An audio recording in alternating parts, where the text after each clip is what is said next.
I'm going to be very careful how I teach this because these strategies are dark and these strategies are used to manipulate people, to destroy people's ego, destroy their self-esteem, and in the wrong hands, these strategies can be destructive, completely thermonuclear for the victim you apply this on.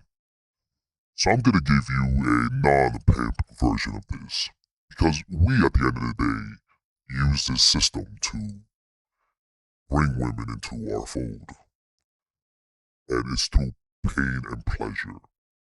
You have to create an attachment. The difference between a normal person who creates an attachment and a pimp is the severity of pain and pleasure that you provide. For the simple fact that the people that we use this on naturally have a lot of traumas, a lot of pain, and a lot of lows. Because of those lows, it enables us to give them highs that they never imagined. But you can never experience that high without having that type of trauma. But most likely in your case, this person is a normal individual, and you can still use this on them. And the difference is that it's not going to be a trauma bond. A trauma bond is more controlling. It's almost like a parasite, and you enter their minds and control them. We're not in here to teach this anymore.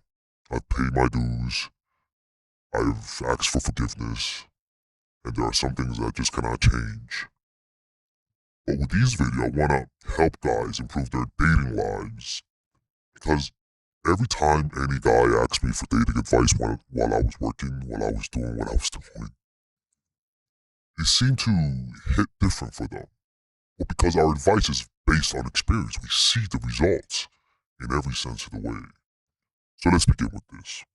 First thing is pain, like I said, and pleasure. Those are the two elements that motivate human beings. And those are the two elements that create attachment. And like I said earlier, she has to have a need for trauma. Or, in less extreme cases like you guys most likely, you're her type. Or maybe she's not happy with her boyfriend and it opens up the space for you to enter her. And not in that way. She's sad or lonely. Maybe she's a traveler. Maybe she's new to her school and she feels alone. Anything. You then criticize her in order to poke at her ego. Once you identify that she's fragile, and fragile doesn't mean traumatized, like I said. It could just mean that they like you. And your opinion matters to them. Because what we want is to make them emotional, to create some anxiety. You attack her ego by making her break her own rules, by testing her rules, doing no-shows on the date to see her reaction, criticize her, learn to punish with stern looks and change your voice. You learn to have a happy voice, but when she does something wrong, you learn that stern voice, that voice your mom had and gave you when you were making a mistake. Now, like I said, if you do this on a person just to manipulate them, just for the hell of hurting people, I've experienced karma before. Things, they always get revenge. They always get revenge. Women can be conniving that way. So don't you dare and do this on a woman just to hurt, because I'm telling you, for your own safety, it's gonna come back to bite you. I've seen it in my life. It's one thing that I gotta warn that I'm not warning you for moral reasons. I'm warning you because if you fuck with the wrong woman, she's gonna get you. Then you learn to forgive after she makes mistakes. You act as though you were mad. You act as though you didn't like the fact that she disrespected you, for example. You exaggerate how disappointed you are in her. You pull away. You make her self-reflect. You make her think, what did I do wrong? And then you forgive. You come back.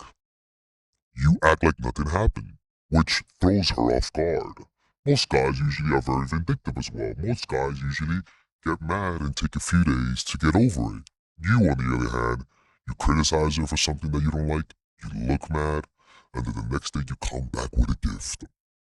Pain and pleasure. You'll see right after that she's completely attached. You go through this process a few times, and you'll create a type of obsession that could possibly land her in prison. I've seen it before.